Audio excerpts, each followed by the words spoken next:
Hey, yo, what's up? It's your boy DZ. Check me out on the upcoming episode of Only Touch Greatness podcast. Shout out my guys. And then Kurupt is a good friend of mine, and he's got a relationship with Kurupt. Shout out to Kurupt Yeah, too. shout out with Kurupt. Kurupt really discovered me, like, you know what I'm saying? Ooh, When I was going to school in Arizona, I was at a basketball game, and my partner Mario came through, and he was like, "Yo, are you at the game?" And I was like, "Yep." And he was like, Kurupt is coming through the entrance right now. I'm with him. Come run up and meet him. I was just telling him about you. And this was like when I had my very first album or something, you know? And I run up there and I meet him, and like Kurupt from the Dog Pound, he's one of my all time favorite rappers. Like, you know what I'm saying? So right. boom, I shoot up there and I meet him, and I give him one of my CDs, and he's so friendly. He acts like he already knows me. And I'm like, "Yo, what are you doing out here?" And he's like, "I'm shooting a movie. You want to be in the movie?" And I was like, "Yeah, I'll be in the movie as a little extra or whatever you're talking about." So he put me in this movie that he was shooting in Arizona when I was going to college out there called Cut Off. I'm like a little extra. They kick open the ambulance doors, and I'm there with like a gun or something. I even think I had like a gold grill back then before Paul Wall was even around. And then Paul Wall came out with a gold grill, and everybody kept telling me I looked like Paul Wall, and I threw that shit out.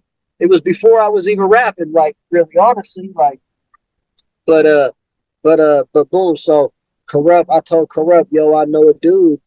When I approached him and met him, I said, "I know a dude that want to give you some money to do a verse while you're in Seattle." Because I'm always thinking money. I'm fucking with some Arizona guys at their studio. They're like, "DZ, we know you know a lot of people. You know what I'm saying? Being from Seattle and seeing who I got on my first album, like Marvelous, Spice One, Badass, just a King George from Ooh, Masterpiece, TRU, like a few little features. You know what I'm saying?" And so they're like, "Man, I wish you knew Kurupt." Next day, it's just coincidental that I run into Kurupt, and I tell him, you know what I'm saying? So I call the guy, I'm like, "Yo, you want to get Kurupt on the song? He's in town right now. It's going to be $10,000." And the guy's like, "Fuck it, I'll do it." And so the next day, I take Kurupt through there, just a little studio. He had one of those, I don't know if you ever seen it, but it's just a tall, square, like rectangle, and it's a booth.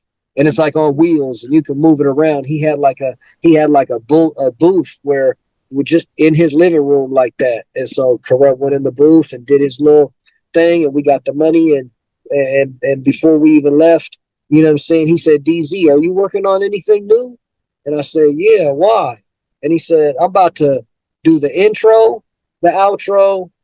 I'm about to rap on it 2 times. And my wife, Gail Gotti, sitting right here, is about to rap on it. And we're going to put Kurupt Presents DZ. You're my new killer from Seattle." And I said, "Get the fuck out of here." oh, that's dope. How much is that going to cost? He said, "What? DZ, man, I got you."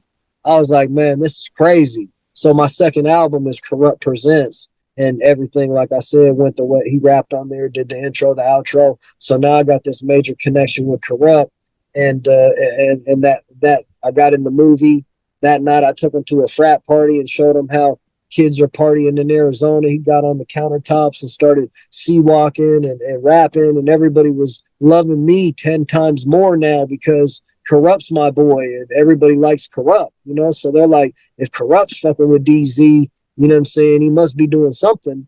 And plus, I knew a lot of people on the Arizona campus from just being out there and party and stuff like that. So when I used to go out there and sell CDs to 45,000 kids on the Arizona campus, and have my backpack full of CDs instead of books, they not might have necessarily been buying it because I'm DZ, the greatest rapper in the world. They're just buying it because I'm DZ and I'm their buddy who they're in class with or they're partying with, and it only costs $5 or $10, and everybody got that who's going to Right. the University of Arizona. So I was getting a lot of money in Arizona selling CDs, and I was getting a lot of fame in Arizona. You know what I'm saying? Because I'm not even from there. I'm from Seattle, and everywhere you go, outside of your city, everybody always says that they treat you like you're bigger and better, you know?